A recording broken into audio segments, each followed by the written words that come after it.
How's it going, Jack Tackers, and welcome back to another video for you guys. Today I'm going to be doing my review for episode 3 of Crisis on Infinite Earths, and let's just jump on into this because there's a shit ton to talk about. I think the most happened in this episode out of the 3 so far, and at first, this episode, first of all, I do want to say, this episode felt way longer than it actually was.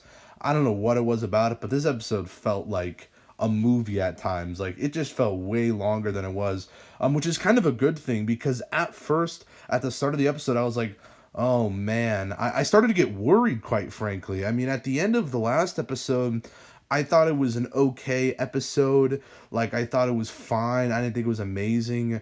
And I was worried, like, oh no, they're gonna ruin this crossover. They don't know what they're doing, you know? The pacing was just off, in my opinion. And basically, after watching this episode, all I can say is Crisis on Infinite Earths threw me for a loop. We could not have predicted the shit that happened in this episode. I mean, there's so many just off the rail things that you wouldn't be able to pinpoint. I mean, it's just crazy the amount of stuff that happened in this episode.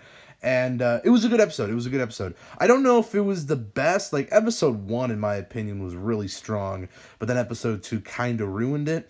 However, my main negative with this episode in particular, I will say, is Oliver's story. I don't like what they're doing with Oliver's story in this crossover. I actually quite hate it.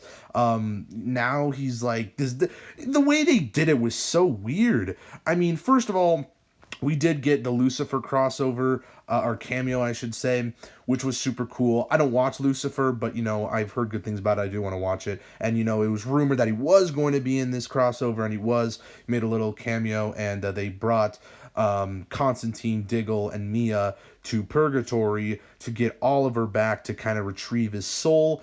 And the way it was handled, and this random guy comes out of nowhere and is like, no, you can't go, blah, blah, blah, makes no damn sense. I mean, I am going to wait and watch because maybe it'll work better. Maybe this crossover will work better once all 5 episodes are out. But as of now, I just feel like Oliver's story in specific was kind of shat all over on. Like, this was supposed to be his crossover. Like, this was supposed to be focused on him. And the way they're doing it so far, it's like, I don't know, man.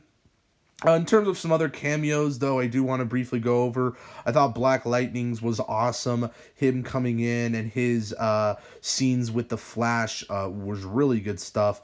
I really liked Black Lightning. 90s Flash, he actually dies, and he actually takes Barry's role, because everyone thought Barry was going to die. Wasn't expecting that. I don't think anyone predicted that. Oh, you know, I think Earth 90's Flash is going to, you know, take Barry's spot. Everyone thought Barry would die, myself included. Everyone thought Barry would die and then maybe come back like a few episodes in the back half of the Flash season 6, but that didn't occur.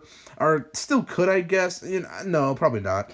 So that was really interesting. And then at the very beginning of the episode, I do want to mention this as well, the Birds of Prey crossover, because that was also rumored to be in this crossover as well. And yeah, I'm glad they did that. At first I was like, wait, what's going on? Kind of felt a little out of place, like right off the bat. They were just like, oh, Birds of Prey, bye. Because at least with the cameos in the first episode, it felt more, I don't know, I don't want to say believable, but it felt more coherent to the story. I feel like is the best way to say that.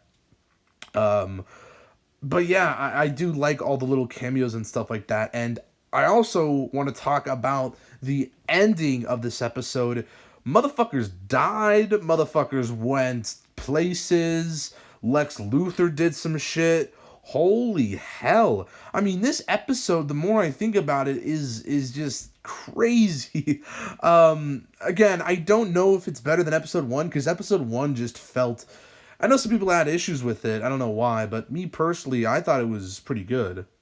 Like, I don't know. I enjoyed it. But yeah, I mean, I don't know. This episode really threw me for a loop. This ending, I think it's kind of like Infinity War in many ways. Like, they show a bunch of people die. Are they, like, here's the thing that I'm interested in. what will actually happen at the end of this crossover? Who will actually be dead?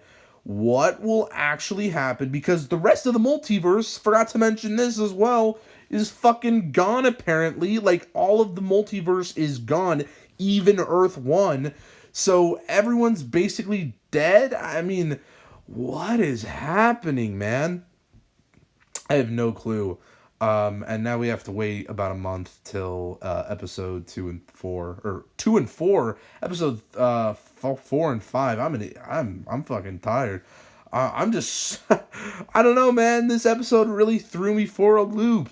I gotta say, like, if I had to describe this in a phrase, threw me for a loop, that would be it. I mean, damn, this is just crazy. I feel like that's really all I... Ryan Choi, I kind of want to mention him real quick. He's cool. Probably going to be the next Adam after Ray leaves, because we know he's leaving this season. So he's probably going to play a major role in the Legends. Yeah. Would have preferred him on The Flash, though, because I believe in the comics, Ryan Choi makes a Flash suit. From my knowledge, at least. I'm not too sure on that, but from, other comics I've heard about and stuff like that, and have seen, I think that's pretty accurate to say. But I guess let me hear your thoughts on this episode, though, down in the comments below. If you guys like this video, make sure to give it a thumbs up, subscribe if you're new, and I'll see you guys in the next one. Peace. Boop.